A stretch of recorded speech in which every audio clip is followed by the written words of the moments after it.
하실지.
우리의 모든 형편을 아시고 은혜를 부어주실 줄로 믿습니다. 때를 따라 돕는 은혜를 주실 줄로 믿습니다.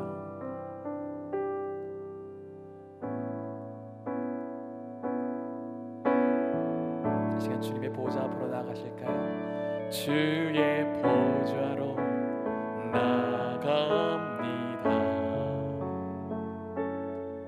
주의 얼굴을 바라봅니다. 두 손을 들고 겸비함으로 하나 되어 주께 나아갑니다. 주의 은혜에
히브리서 4장 16절 말씀. 그러므로 우리는 긍휼하심을 받고 때를 따라 돕는 은혜를 얻기 위하여 은혜의 보좌 앞에 담대히 나아갈 것이니라. 오늘도 나라와 민족을 위한 특별 기도에 참여하는 모든 성도들에게 주님께서 예배해 주신 큰 은혜 주실 줄로 믿습니다. 오늘 말씀 같이 따라서 하시면 좋겠습니다. 당신 앞에는 긍휼의 보좌가 있습니다. 한번 더 합시다. 당신 앞에는 긍휼의 보좌가 있습니다. 우리나라의 훌륭한 크리스천 법관 천종호 판사님께서 감동적인 일화들을 많이 들려주고 계십니다. 어린 소녀가 가출하여 성매매를 하다가 잡혀 임신한 상태로 재판을 받게 되었을 때 우리 천종호 판사님은 유산시키지 말고 출산하라고 간곡하게 권유합니다. 그리고 미리 준비한 베넷 저고리를 선물하며 긍휼로 치유해 줍니다. 법을 집행하는 재판관인 그의 철학이 참으로 훌륭해요. 아이들에게 급한 것은 처벌이 아닙니다. 상처 입은 마음을 치유해주고 부모와 훼손된 관계를 회복해주는 것이 더 중요합니다. 법정은 처벌을 내리는 곳이라기보다는 상처와 눈물을 닦아주는 화해의 장소, 용서의 공간, 미래 희망을 일구어내는 보루가 되었으면 좋겠다고 말합니다. 참 멋있는 크리스찬 법관의 철학입니다. 그는 크리스찬 법관으로 엄벌 대신 관용을 기본으로 하고 있습니다. 그의 경험에 따르면 엄벌주의는 10명 중에 7명을 다시 범죄 세계로 끌어들인대. 그래서 또 소년원에 들어가고 또 교도소에 또 들어가는 거예요. 반면에 관연과 사랑은 7명 중 4명을 회복의 길로 이끌어내는 효과가 있다고 합니다. 이것이 성경에서 보여주는 긍휼의 보좌 원리입니다. 구약시대 성전의 구조는 성소와 지성소로 구분이 되어 있죠. 하나님은 우리에게 한량없는 은혜를 베풀어 주시려고 성전의 보루인 지성소에 특별한 자리를 만들어 놓으십니다. 거기서 하나님이 죄인을 만나 주시고 긍휼과 자비를 베풀어 주세요. 은혜를 베풀어 주세요. 지성소에는 하나님께서 신앙생활의 기본 지침인 법궤, 즉 언약궤라고도 하고 증거궤라고도 하죠. 이 법궤가 있는데 바로 그 법궤를 덮고 있는 윗부분을 속죄소, 시은소, 은혜의 보좌라고 부릅니다. 지성소는 인간의 모든 허물과 죄를 다 덮어주는 곳입니다. 새 은혜를 베풀어 주는 곳입니다. 죄를 깨끗이 용서해 주는 곳이기 때문에 긍휼의 보좌, 멀시 스론이라고 굉장한 단어를 동원합니다. 멀시 스론, 긍휼의 보좌. 성경은 법 위에 사랑이 우선임을 암묵적으로 가르쳐 줍니다. 하나님은 율법이나 계율보다 긍휼과 은혜가 상위법임을 천명하고 있습니다. 그래서 지성소의 핵심분을 스론, 보좌라고 표현하는 것입니다. 하나님의 왕권적인 사랑을 강조합니다. 이런 측면에서 성경에서는 보좌라는 말을 40번 이상 반복하고 있어요.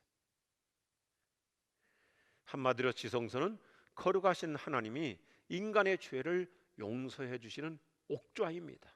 긍휼의 보좌는 과거 정리 그리고 미래 희망을 보장해 주는 것입니다. 좀 더 쉽게 설명하면 이래요. 구약시대 대제사장은 1년에 한 차례씩 지성소에 들어가서 거룩하신 하나님을 예배하며 아련합니다. 그 지성소에서 백성들의 죄 사함을 받고 나와요. 그래서 그날을 대속죄일이라고 하잖아요. 그런데 신약시대에 와서 인류의 대제사장으로 오신 예수님은 십자가 희생으로 우리를 완전히 대속해 주셨어요. 구약성경 레위기 16장과 히브리서 9장에서 잘 설명해 주고 있습니다. 그래서 히브리서에서는 예수님을 두 가지로 호칭해요. 대제사장 그리고 위대한 대제사장.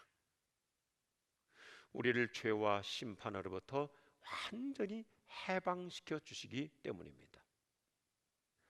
이처럼 우리가 놀라운 사죄 은총을 받을 수 있는 것은 전적으로 하나님의 긍휼 덕분이에요.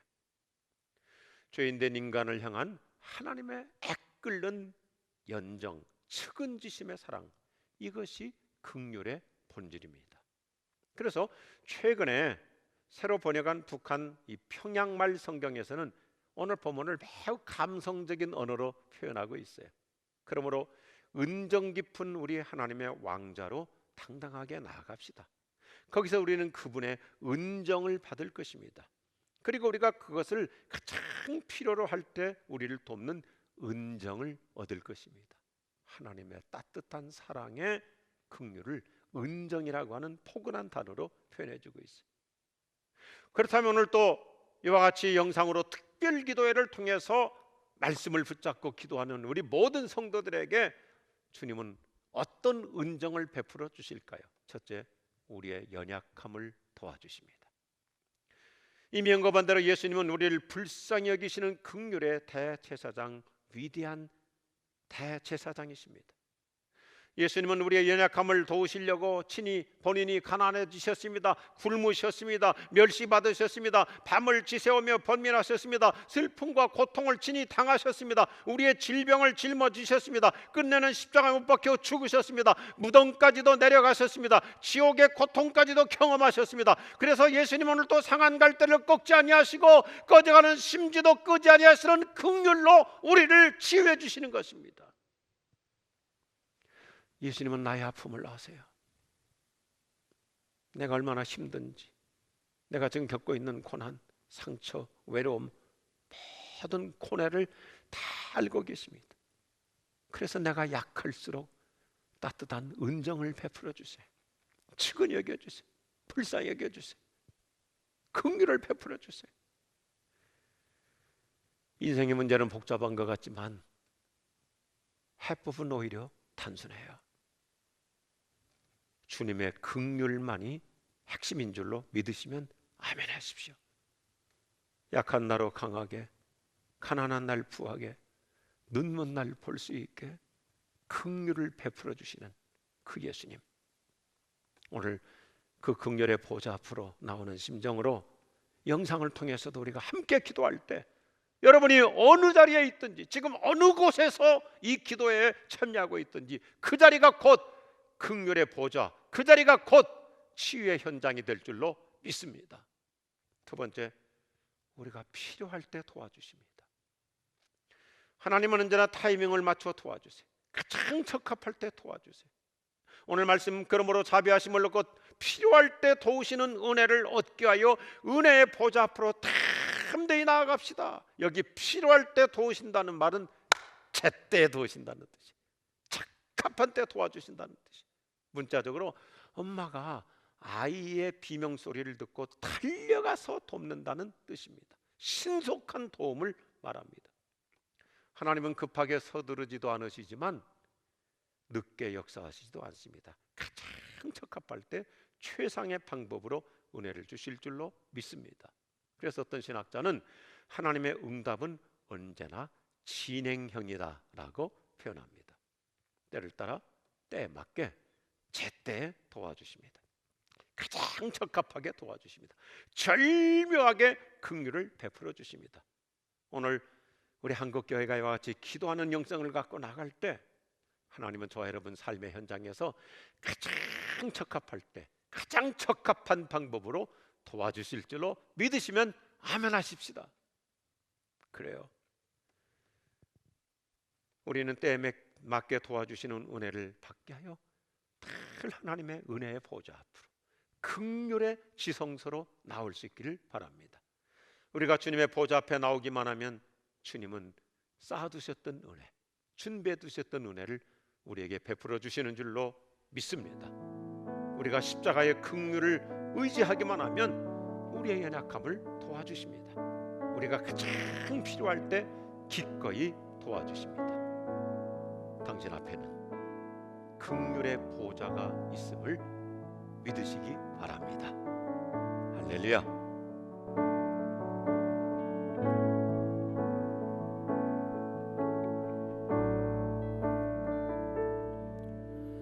주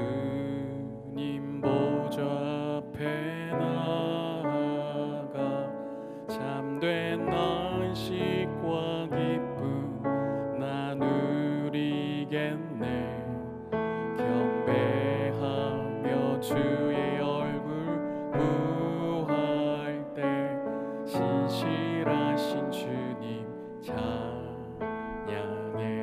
기도 들으시는 하나님,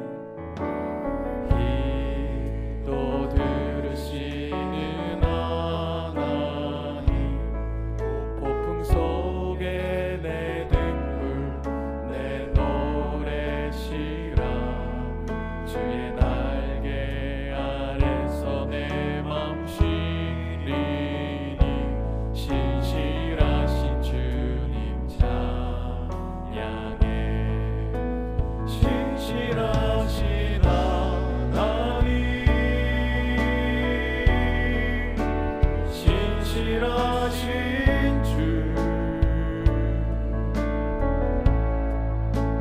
나의 주 하나님은 신실하신 주. 신실하신 하나님, 신실하신 하나님, 신실하신 주, 나의 주 하나님은 신실하신 주님.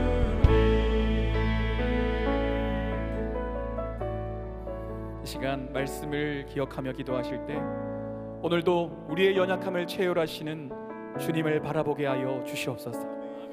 예수 그리스도의 십자가를 붙들므로 때를 따라 도우시는 하나님의 은혜를 경험하게 하여 주시옵소서.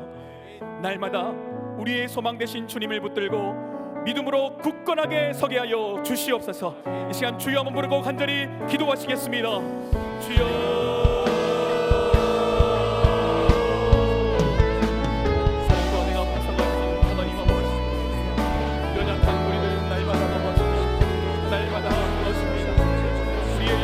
채우시는 주님, 우리의 부족함을 채우시는 주님, 오늘 이 날도 하나님 우리가 의지할 주님밖에 없음을 고백합니다. 우리가 바라볼 곳 주님밖에 없음을 기억합니다. 하나님, 이 시간 주님의 그 이름을 부르짖을 때 하나님 우리의 연약함을 벗겨 주시옵시고 하나님 때를 따라 돕는 은혜를 허락하여 주시옵소서. 하나님, 나의 생각과 나의 마음과 나의 계획이 앞서지 않게 하여 주시옵소서. 아버지, 나보다 더 높고 위대하신 하나님, 우리의 생각보다 더 위대하신 하나님, 그 하나님만을 붙들게 하여 주시기를 간절히 소원합니다. 오 주님 아버지, 우리의 모든 문제를 주님 앞에 올려드립니다. 수고하고 무거운 짐진 자들아, 다 내게로 오라. 내가 너를 쉬게 하리라. 모든 짐을 객실려 주시는 주님, 우리의 모든 문제를 해결해 주시는 주님, 이 시간 주님께 모든 것들을 맡기고 나아가오니 성령이여 시험의 마음을 주장하여 주시옵시고 하나님 원하시는 그 모든 뜻이 이루어질 수 있도록 하나님 인도하여 주시기를 간절히 원합니다.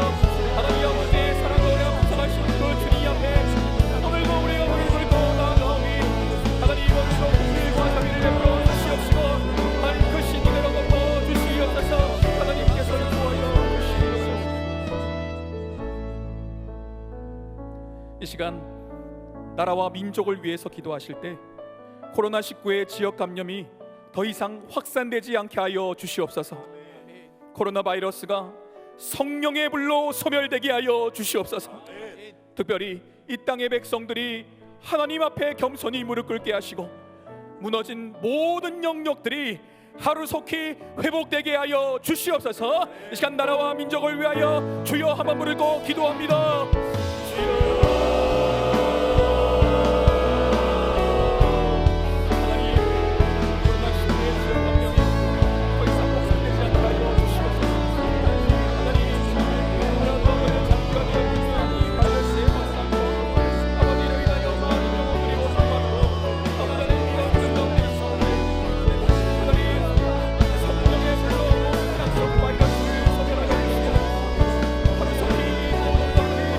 하나님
이 시간 다음 세대를 위해서 기도하실 때 어린이와 청소년들을 코로나의 위협으로부터 안전하게 보호하여 주시옵소서.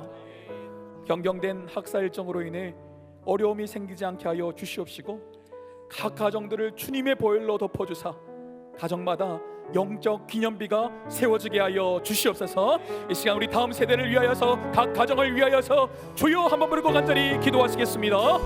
주여.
우리 마지막으로 기도하실 때 의료원 및 봉사자들을 위해서 기도하겠습니다. 모든 의료진들과 봉사자들이 지치지 아니하도록 날마다 새 힘을 더하여 주시옵소서. 2차 감염으로부터 안전하게 지켜보호하여 주시옵소서. 그들의 희생과 헌신을 통해 많은 사람들이 살아나게 하여 주시고 힘과 용기를 얻게 하여 주시옵소서. 이제 마지막으로 의료진과 봉사자들을 위하여 주여 한번 부르고 간절히 기도하시겠습니다. 주여.